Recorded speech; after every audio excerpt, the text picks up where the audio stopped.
जब तक आपके अंदर शांति नहीं होगी तब तक आप बाहर की वस्तुओं का आनंद नहीं ले पाएंगे। जी हाँ दोस्तों, जय श्री कृष्णा। स्वागत है आपका आप ही के अपने चैनल, जहाँ पर हम श्रीमद् भगवद गीता के अध्याय 2 के श्लोक क्रमांक 66 से 69वें का अध्ययन कर रहे हैं।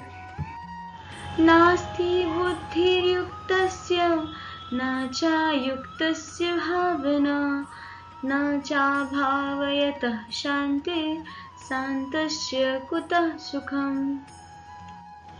जो पुरुष अपने मन, इंद्रियों और बुद्धि को स्थिर नहीं कर पाते हैं, वे स्पष्ट और सटीक निर्णय नहीं ले पाते हैं।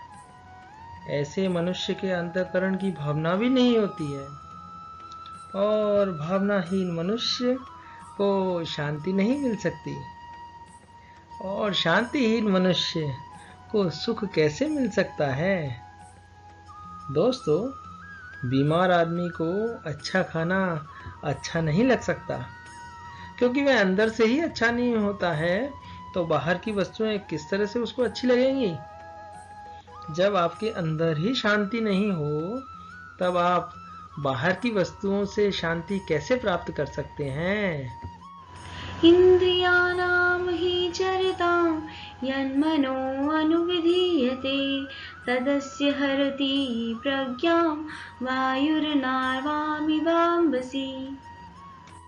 जैसे जल में चलने वाली नाव को वायु दूर बहा ले जाती है, हवा चलती हुई नाव की दिशा बदल देती है, उसी तरह विचरणशील इंद्रियों में से कोई एक जिस पर मन निरंतर लगा रहता है, वह एक ही इंद्रिय मनुष्य की बुद्धि को हर लेता है।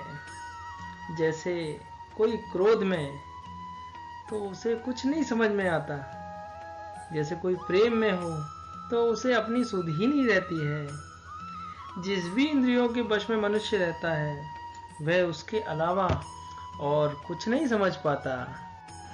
तस्मादस्य महाबाहो निगृहीतानि सर्वशः इन्द्रियाणीन्द्रियार्थेभ्यस्तस्य प्रज्ञा प्रतिष्ठिता।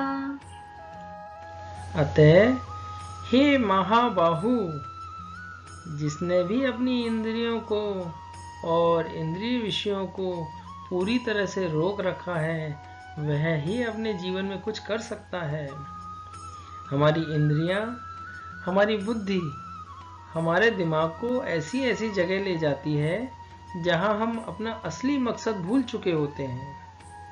बुद्धि सहारा लेती है हमारी इंद्रियों का। बुद्धि पर विजय पाना है तो हमें अपनी इंद्रियों को अपने वश में करना होगा। या निशा सर्वभूतानां तस्यां जागृति संयमी यस्यां जागृति भूतानि सा निशा पश्यतो मुनेः। संपूर्ण प्राणियों के लिए जो रात्रि के समान है, उस नित्य ज्ञान स्वरूप परमानंद की प्राप्ति में स्थित प्रज्ञ योगी जागता है, और जिस नाशवान शरीर की सुख प्राप्ति में जो प्राणी जागते हैं, वह आध्यात्मिक मुनि के लिए रात्रि के समान है।